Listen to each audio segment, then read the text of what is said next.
오늘 우리가 함께 볼 말씀은 예배소서 4장 1절부터 14절 말씀입니다. 신약성경 313쪽입니다. 다 찾으신 줄로 알고 한 절씩 교독하며 읽도록 하겠습니다. 그러므로 주 안에서 갇힌 내가 너희를 권하노니 너희가 부르심을 받은 일에 합당하게 행하여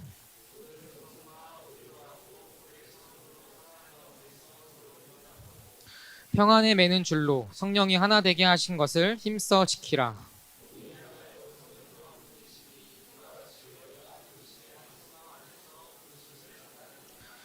주도 한 분이시요 믿음도 하나요 세례도 하나요.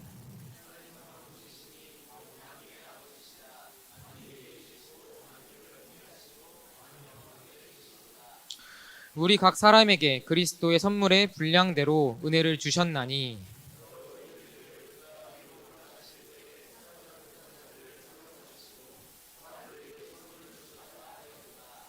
올라가셨다 하였은즉 땅 아래 낮은 곳으로 내리셨던 것이 아니면 무엇이냐.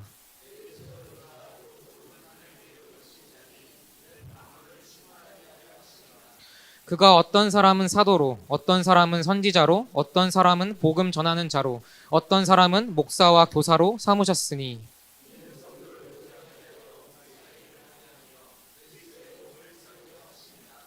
우리가 다 하나님의 아들을 믿는 것과 아는 일에 하나가 되어 온전한 사람을 이루어 그리스도의 장성한 분량이 충만한 데까지 이르리니 이는 우리가 이제부터 어린아이가 되지 아니하여 사람의 속임수와 간사한 유혹에 빠져 온갖 교훈의 풍조에 밀려 요동하지 않게 하려 하심이라.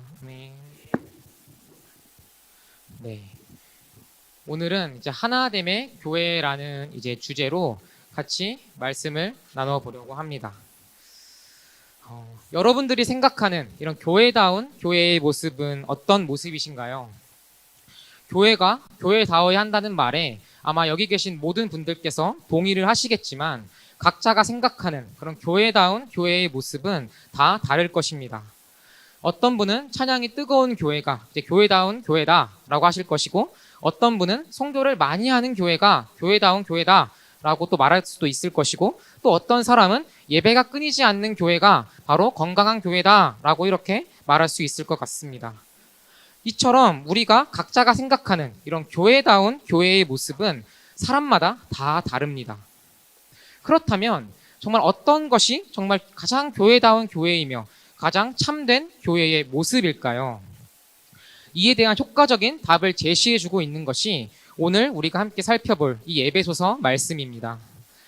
예배소서는 당시 교회 안에 유대인 성도들과 이방인 성도들 간의 대립이 심화되고 또 로마 제국의 그 황제 숭배가 이제 심화되는 그런 상황 속에서 교회가 분열되고 또 찢어질 위험에 처해 있는 상황 속에서 이 예배소서가 쓰여졌습니다. 그러다 보니 이 예배소서는 그 어떤 성경 말씀보다 교회론적으로 교회의 교회됨에 대해서 설명해주고 있습니다. 따라서 오늘 우리는 이 예배소서 4장 1절에서 14절 말씀을 함께 살펴보면서 우리가 어떻게 교회다운 교회의 모습을 이루어갈 수 있는지에 대하여 자세히 한번 알아가 보고자 합니다. 오늘 말씀 예배소서 4장 1절을 보면 그러므로라는 접속사로 시작하고 있습니다. 이 그러므로라는 접속사는 앞에 예배소서 1장부터 3장의 내용과 뒤에 4장의 내용을 연결해 주면서 앞에서 바울이 전달한 그런 교리적인 가르침을 기반으로 뒷부분에서 실천적인 가르침을 제시해주고 있는, 전달하고자 하는 그런 바울의 전형적인 글쓰기 방식이 이제 나타나 있는 구절입니다.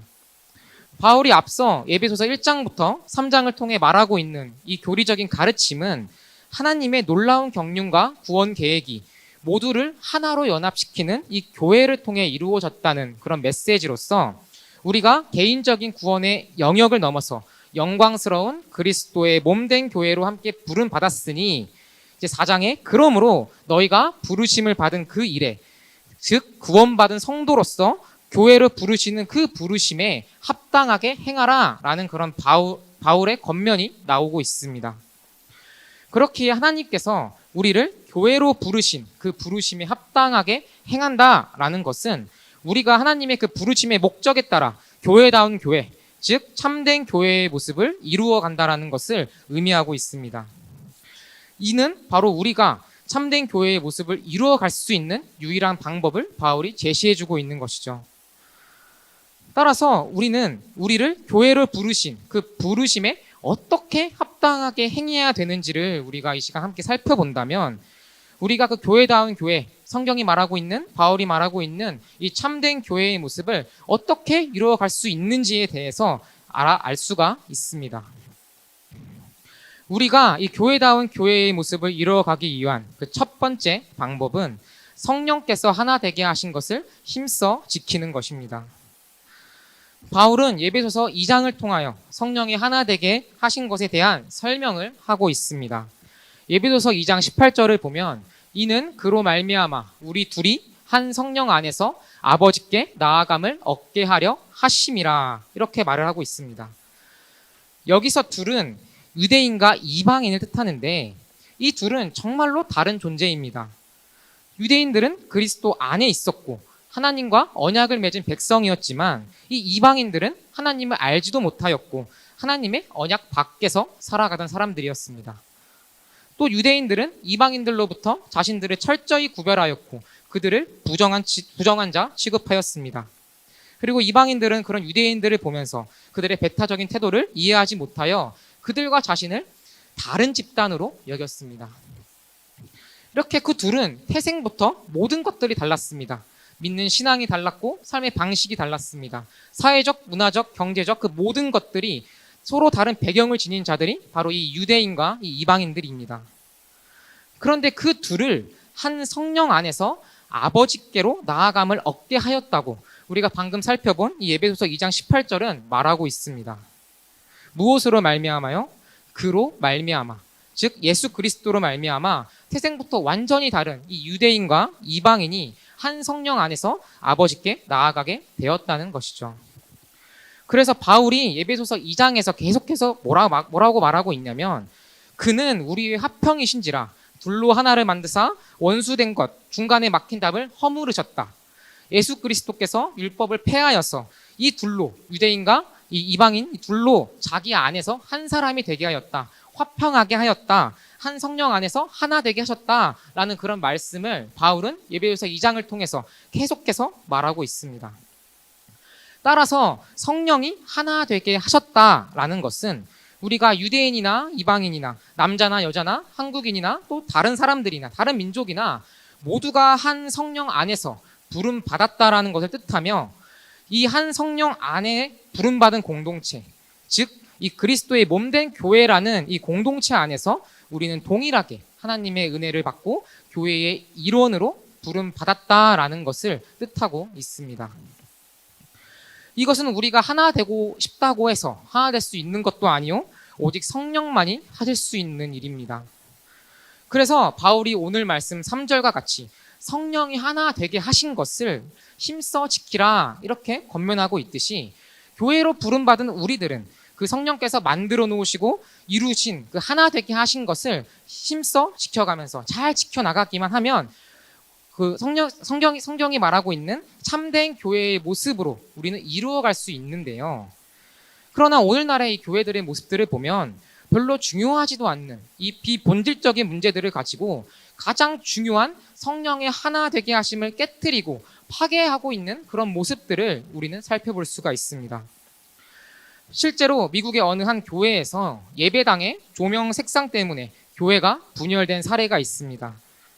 교회의 리더십들이 이 예배당의 분위기를 좀 현대적으로 좀 모던하게 바꾸기 위해서 조명 시스템을 새롭게 설치하였는데, 이제 일부 성도들이 새로운 조명을 보니 너무 세속적인 것 같다며 반대를 하였습니다. 반면 또 다른 일부 성도들은 교회가 바꾼 이 조명을 보면서 교회가 이 젊은 세대들과 소통하기 위한 좋은 변화로서 너무 좋다라고 찬성을 하는 사람들도 있었습니다. 그런데 결국 이 조명 설치라는 이 작은 이슈로 인하여서 그 미국의 그 교회는 두 파로 나뉘어져서 의견 충돌이 일어나게 되었고, 결국 그 갈등이 격화되어 성도들이 그 교회를 떠나게 되는 그런 사태로 이어지게 되었습니다. 여러분, 우리가 앞서 살펴본 이 미국의 한 교회의 사례를 살펴보면서 이 조명 시스템이라는 것이 우리가 함께 모인 이 교회 공동체의 본질이 될 수 있겠습니까? 아닙니다. 될 수 없습니다. 그리고 또 어떤 교회 차량의 색깔이나 식당 봉사 메뉴 혹은 찬양팀의 스타일이 우리가 따르고 있는 이 교회의 본질이 될 수 있을까요? 될 수가 없습니다. 이 모든 것은 교회의 본질이 될 수가 없습니다. 그런데 이러한 이 비본질적인 것들로 인해서 지금 우리가 살아가고 있는 이 교회가 분열되고 깨어지고 상처 있고 떠나고 있는 것이 바로 우리가 이 시대 속에 살아가고 있는 이 교회의 모습이라는 것이죠. 그렇다면 우리가 지켜야 하고 간직해야 할 이 교회의 본질은 과연 무엇일까요? 바울은 이 교회의 본질을 오늘 말씀 4절에서 6절을 통해 아주 명확하게 제시해주고 있습니다. 다 같이 읽어보시겠습니다. 몸이 하나요 성령도 한 분이시니 이와 같이 너희가 부르심의 한 소망 안에서 부르심을 받았느니라. 주도 한 분이시요 믿음도 하나요 세례도 하나요 하나님도 한 분이시니 곧 만유의 아버지시라. 만유 위에 계시고 만유를 통일하시고 만유 가운데 계시도다. 교회의 본질은 한 몸, 한 성령, 한 소망, 한 하나님, 한 주, 한 믿음, 한 세례입니다. 바울은 이렇게 교회의 본질에 대해서 말하면서 이 하나라는 말을 총 7번이나 반복을 하고 있는데요. 이를 통해 우리는 교회의 그 공통된 본질은 하나됨이라는 것을 확인할 수 있습니다. 그렇기 때문에 그 하나됨을 깨트리는 말들, 예를 들어서 하나님은 한 분이신데 또 다른 하나님이 계신다고 하거나 예수 그리스도를 믿는 그 한 믿음이 아니라 또 다른 믿음이 있다거나 또 다른 구원이 있다거나 하는 말들은 우리가 이렇게 나아가고 있는 이 교회의 본질을 무너뜨리는 말이므로 우리는 이러한 것들과는 정말 피 터지게 싸워가면서 올바르게 나아가야 됩니다. 그러나 이러한 본질 이외의 것들, 본질이 아닌 서로 다름에서부터 오는 차이들은 우리가 그렇게 싸워야 될 필요가 없다라는 것이죠. 여러분, 끈끈한 유대로 이어진 이 가족이라는 이 작은 공동체 안에서조차도 각기 다른 성격과 의견 때문에 하나 되는 경우가 너무나도 힘이 듭니다. 그러니 저마다 살아가는 환경이 다르고 성격이 다르고 기질이 다르며 각자 생각하는 것과 말하는 것이 다른 그런 수많은 사람들이 모인 이 교회가 한 교회로 부름받아 하나로 묶이고 연합될 수 있다라는 것은 매우 놀라운 일입니다. 고린도전서 12장 12절에서 13절을 이것도 다 함께 읽도록 하겠습니다. 몸은 하나인데 많은 지체가 있고 몸의 지체가 많으나 한 몸인가 같이 그리스도도 그러하니라. 우리가 유대인이나 헬라인이나 종이나 자유인이나 다 한 성령으로 세례를 받아 한 몸이 되었고 또 다 한 성령을 마시게 하셨느니라. 아멘. 이렇게 바울이 이 고린도전서 말씀에서 이야기하고 있듯이 우리 각자가 다 다르고 차이가 존재하지만 그 다름과 차이를 뛰어넘어 우리가 연합될 수 있는 이유가 바로 한 몸으로서 한 소망, 한 성령, 한 하나님, 한 주, 한 믿음, 한 세례라는 우리가 그 교회의 본질로서 결속되어 있기 때문이라고 설명하고 있습니다. 그렇지만 그럼에도 우리의 어떤 인간적인 차이로 인해서 우리는 갈등이 또 생길 수도 있긴 합니다. 그러나 이러한 갈등은 하나 되는 그 교회의 본질 속에서 성령 안에서 하나 되는 그런 화해와 사랑으로 해결될 수 있습니다. 교회로 부름받은 우리들은 각기 서로 다르고 차이가 있을지언정 교회로서 부름받은 우리들의 본질은 하나가 되었기에 우리는 모든 갈등과 다툼을 성령이 하나 되게 하신 것을 통하여 해결할 수 있다는 것이죠. 그러므로 우리가 해야 할 일은 성령이 하나 되게 하신 것을 힘써 지켜가는 것입니다. 그렇다면 우리가 어떻게 성령이 하나 되게 하신 이 교회를 힘써 지켜갈 수 있을까요? 바울은 오늘 말씀 2절을 통해 하나됨을 지킬 수 있는 덕목으로 겸손과 온유와 오래 참음과 용납함을 소개하고 있습니다. 바울이 말하는 이 하나됨을 힘써 지키기 위한 첫 번째 덕목은 겸손함입니다. 공동체의 하나됨에 있어서 가장 위험한 도전은 자랑과 교만함에 있습니다. 자랑과 교만함은 타인과의 평화로운 관계에 누를 끼치고 그 관계를 해치게 됩니다. 이것을 해결하기 위해서는 바로 겸손이 가장 훌륭하고 효과적인 방법이 됩니다. 자랑과 교만은 자신을 다른 사람들보다 높이는 마음에서 비롯되는 것과 달리 이 겸손이라는 것은 자신의 부족함을 인정하고 다른 사람을 높이는 마음이 바로 겸손입니다.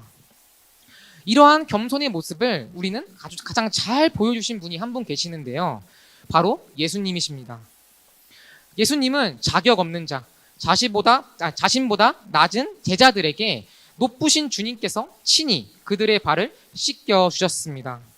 그러면서 말씀하시기를 내가 너희 주와 선생이 되어 너희 발을 씻겼으니 너희도 서로 발을 씻겨주는 것이 옳으니라. 이렇게 말씀하십니다. 이것은 우리가 그리스도의 몸된 한 교회로서 서로 섬김과 겸손을 행해야 한다는 것을 명확히 알려주는 말씀입니다. 이 겸손이 교회의 하나됨을 지킨다는 사실을 우리에게 알려주고 있는 거예요.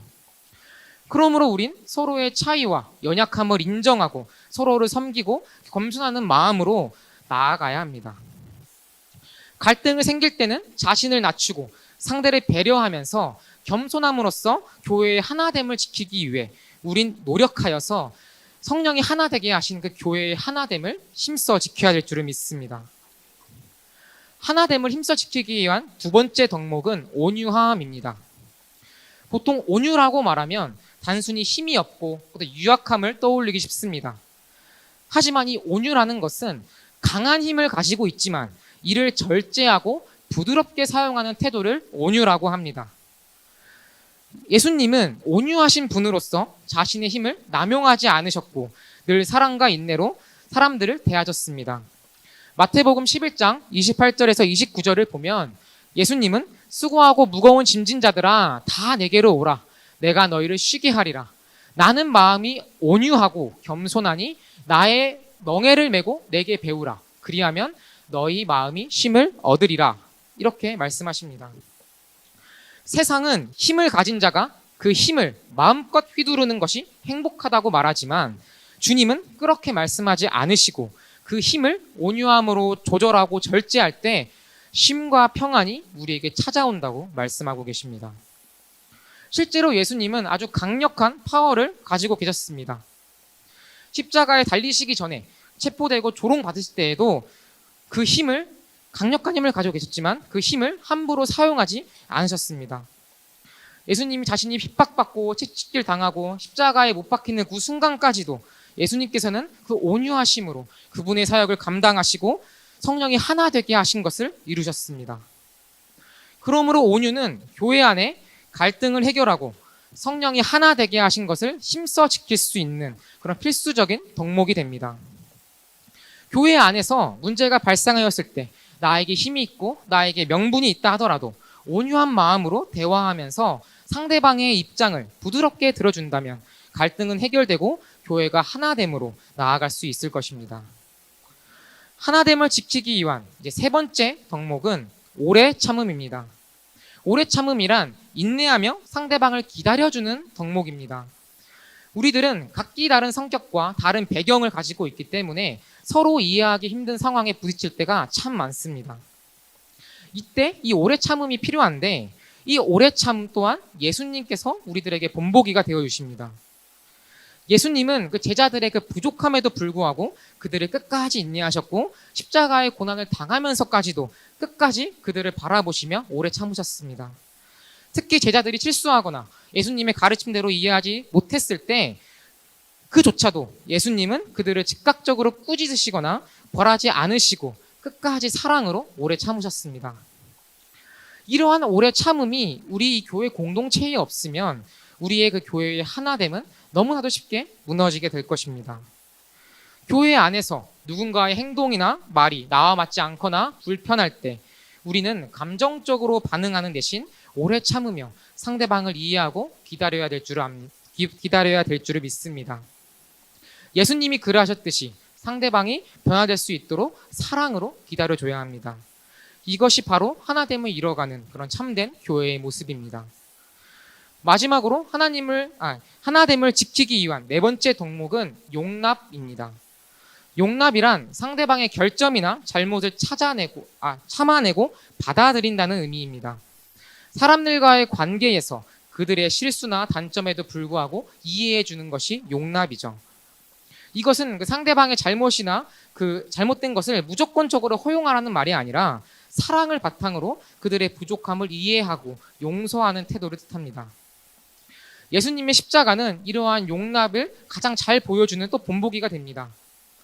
예수님은 우리의 죄와 연약함을 보시면서도 우리를 받아주셨고 십자가에서 우리 죄를 대신하여 죽으심으로써 우리를 하나님의 자녀로 용납하셨습니다. 우리는 자격이 없는 자들이었지만 예수님께서는 조건 없이 우리를 받아주셨습니다. 그러므로 교회 공동체 안에 이 용납이라는 덕목은 다양한 배경, 성격, 문화, 사회, 어떤 신앙의 수준을 가진 이 성도들의 하나됨을 지키기 위한 필수적인 덕목이 됩니다. 서로의 차이를 인정하고 사랑을 받아들이는 이 용납이 교회의 하나됨을 유지하는 핵심이라는 것이죠. 그런데 우리가 지금까지 살펴본 이 겸손, 온유, 오래 참음, 이 용납, 이 네 가지 덕목들은 우리 스스로의 힘으로는 결코 행할 수 없는 것들입니다. 우리들에게 속한 성품이 아니라 예수님께 속한 성품이기 때문이에요.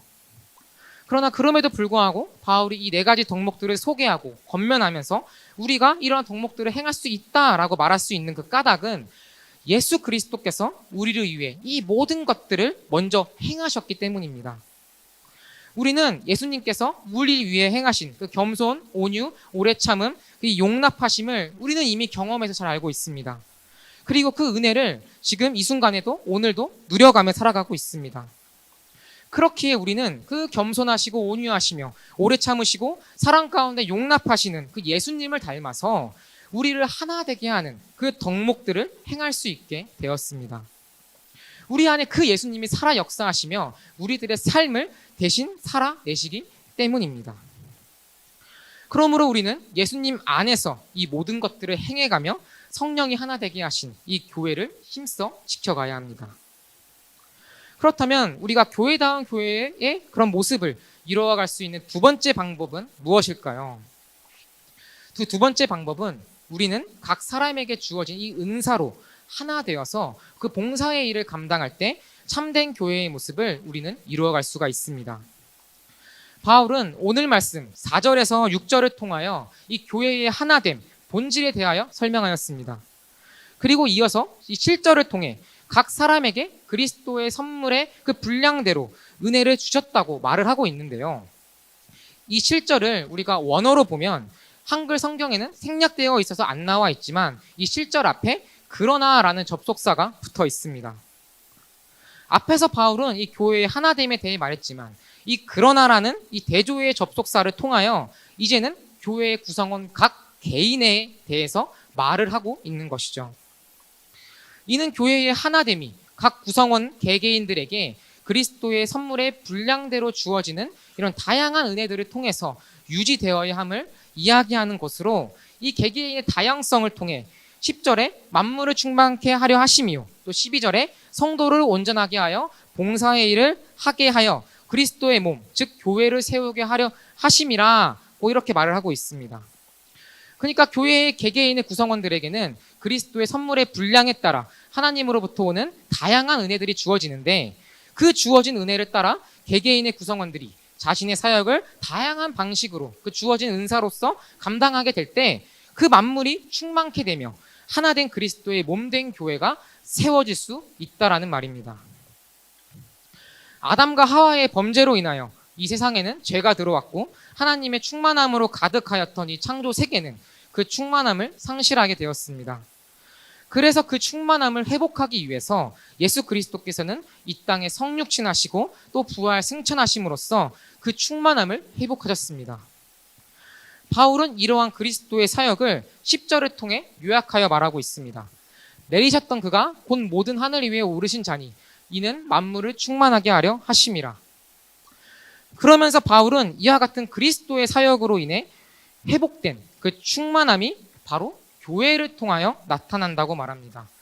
예배소서 1장 23절을 다 같이 읽어보도록 하겠습니다. 교회는 그의 몸이니 만물 안에서 만물을 충만하게 하시는 이의 충만함이니라. 아멘. 바울은 우리가 하나됨으로 모인 교회가 회복된 충만함이라고 설명하고 있습니다. 그래서 이 바울은 그리스도께서 그분의 충만함인 교회가 완전하여지고 온 세상을 그의 충만함으로 채우기 위해서 7절을 통해 우리 각 사람들에게 그분의 선물들을 각 사람에게 베푸시는 그 은사들을 교회의 일원인 우리들에게 허락하고 있다고 말씀하십니다. 교회로 부름받은 우리들이 마땅히 교회의 하나됨을 위해서 우리에게 주어진 은사를 가지고 봉사의 일을 감당해야 될 것을 바울은 말하고 있는 것이죠. 그리스도 안에서 하나됨은 획일화를 뜻하는 것이 아닙니다. 교회의 하나됨은 개성을 파괴하지 않습니다. 그래서 성령께서는 오히려 교회를 세우시고 교회를 통해 그분의 충만함을 나타내시고자 교회된 우리 각자에게 특별한 선물, 그 다양한 은사들을 우리 한 사람 한 사람에게 주셨습니다. 우리 모두가 다 다르고 다양하듯이 우리에게 맞는 그 다양한 은사들을 그리스도께서 허락하사 그 다양함을 통해서 교회의 하나됨을 이루어 가시고 계시는 거죠. 그러므로 우리는 우리를 부르신 이 교회라는 공동체 안에서 그리스도께서 주신 그 은사를 바르게 사용하는 것이 중요합니다. 그런데 일단 나에게 주신 은사가 무엇인지 제대로 알아야 이걸 바르게 사용하든 말든 하지 않겠습니까? 아직 하나님께서 나에게 주신 은사가 무엇인지 잘 모르겠다면 하나님께 나에게 어떤 은사를 주셨는지 깨닫게 해달라고 한번 기도로 구해봅시다. 또 교회 안에 여러 섬길 기회가 있으면 적극적으로 또 섬겨보면서 자신에게 주어진 은사를 발견해보는 것도 좋은 방법입니다. 그렇게 해서 나에게 허락하신 그 은사를 우리가 발견하게 된다면 우리는 그 은사를 10분 활용하여 우리가 그리스도의 몸된 교회를 위해 힘써 섬기고 또 봉사하면서 나아가야 됩니다. 그리고 우리가 그렇게 나아갈 때 우리는 교회다운 교회의 모습을 이루어갈 수 있을 것입니다. 19세기 영국의 복음주의 지도자인 존 찰스 라일은 이렇게 말했습니다. 그리스도의 교회에는 모든 종류의 일꾼들과 온갖 종류의 도구들이 필요하다. 검뿐만 아니라 포켓 나이프도, 망치뿐만 아니라 도끼도, 톱뿐만 아니라 조각칼도, 또 마리아뿐만 아니라 마르다도, 요한뿐만 아니라 베드로도 필요하다. 지혜가 무한하신 이 그리스도께서는 사람들의 필요에 따라 서로 다른 은사를 주셨습니다. 그래서 우리 모든 사람은 은사를 하나씩 다 가지고 있습니다. 그렇지만 이 모든 은사를 혼자가 다 가지고 있는 사람은 없습니다. 그래서 교육의 은사를 가진 사람은 주일학교 아이들에게 말씀을 가르치고 돌봄의 은사를 가진 사람들은 새로운 성도가 교회에 오면 이 세 가족이 올바르게 신앙의 여정을 할 수 있도록 돕고 또 악기나 노래를 잘하는 은사를 가진 사람이 있다면 찬양팀으로서 섬기는 등 각양각색의 은사를 가진 여러 사람들이 모여 하나님 나라의 일을 이루어가는 곳이 바로 교회라는 곳입니다. 그래서 이 교회를 그리스도께서는 그의 충만함으로 또 교회를 또 하나 되게 세워 가십니다.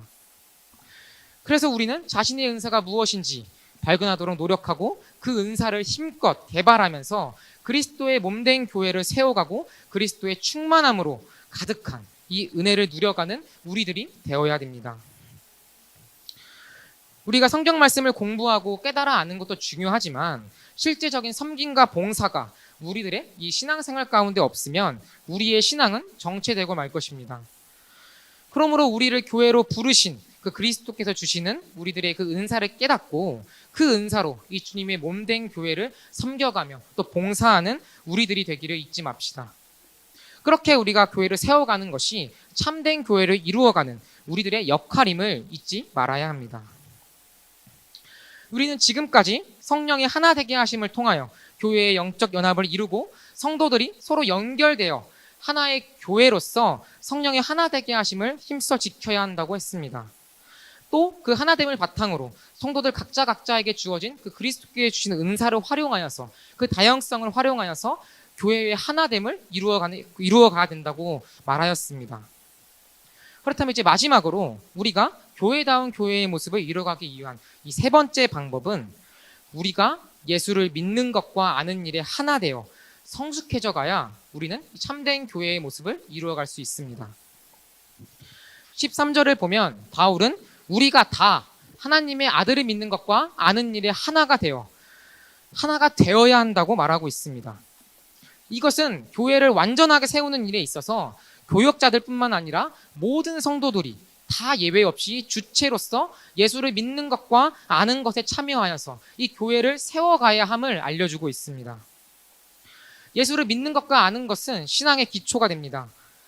예수를 믿는다는 것은 그분의 십자가의 부활을 통해 우리의 죄를 용서하시고 우리를 구원하신 그런 그리스도를 구속주로 인정하는 것을 뜻합니다. 그리고 더 나아가 예수 그리스도에 대한 전적인 헌신과 신뢰를 의미하는 것이 바로 그리스도를 믿는다라는 뜻입니다. 우리가 예수 그리스도의 그 구원의 사역을 믿고 그분의 주님을 따르며 또 그 믿음을 바탕으로 삶을 살아갈 때 우리는 온전히 그리스도를 믿는다고 말할 수가 있습니다. 그리고 이 예수를 믿는 믿음은 개개인이 경험하는 것이지만 동시에 교회 공동체가 함께 나아가는 길이기도 합니다. 왜냐하면 성경에서 말하는 하나됨이란 각 개인이 그리스도를 믿는 동일한 신앙 안에서 연합된다는 뜻이기 때문입니다. 또 예수를 안다는 것은 단순히 지식적으로 예수를 아는 것이 아니라 상호 관계 속에서 얻어지는 알을 뜻합니다. 우리 모두는 이 어떤 유재석 아시죠? 유재석이 누군지 압니다. 유재석이 뭐 몇 살이고 몇 년 차이고 어디 소속사이고 이런 것들을 우리는 알 수가 있어요. 그러나 그것은 유재석이라는 그 사람에 대한 정보를 아는 것이지 유재석과 실제로 만나서 대화하고 교제를 나눠보진 못했기 때문에 그를 인격적으로 안다고는 말할 수 없습니다. 마찬가지로 예수를 아는 것도 내가 믿는 그 부활하신 주, 나의 구주 되시는 주님과의 관계 속에서 그분을 더 깊이 이해하고 경험하는 것이 그분을 안다라는 그런 표현입니다. 따라서 예수를 믿고 아는 것에 하나가 되어야 한다는 것은 교회가 그리스도를 믿는 신앙 안에서 하나로 연합하며 그분을 깊이 알아가는 그런 여정을 함께 해야 한다라는 뜻입니다. 그러므로 우리는 각자의 믿음을 점검하며 내가 예수님을 믿는 것이 개인적인 차원에서 멈추지 않고 공동체 안에서 함께 걸어가고 있는지를 돌아봐야 합니다. 여러분들이 속한 소그룹, 나무 모임이나 교회 공동체 안에서 서로의 믿음을 나누고 함께 기도하며 격려하는 시간을 통해 우리가 함께 이 믿음의 길을 걸어갈 때 우리의 신앙은 더욱 단단해질 것입니다. 성경 공부 모임이나 제자반과 같은 활동들을 통해 예수님의 말씀을 나누고 각자의 삶에서 예수님을 어떻게 경험하고 있는지 우리가 함께 나눠본다면 우리는 참된 교회로서 그 하나됨, 예수님을 믿는 것과 아는 것의 그 하나됨을 더욱 깊이 체험할 수 있게 될 것입니다. 그래서 계속해서 13절을 살펴보면 바울은 이러한 믿음과 알면서의 그 하나됨이 결국 교회의 성숙과 온전함을 이루는 목적을 가지고 있다고 말합니다. 여기서의 그 온전함이란 개인의 온전함을 넘어 그리스도의 몸된 교회의 온전함, 성숙함을 뜻합니다. 이 성숙한 사람은 쉽게 분을 내거나 갈등을 빚지 않습니다. 마찬가지로 그리스도의 장성한 분량까지 성숙한 교회는 쉽게 분열되지 않습니다. 이 교회는 성도 개개인으로 구성된 몸된 교회입니다. 그러므로 개개인이 성숙하지 않으면 교회는 결코 성숙해질 수가 없습니다.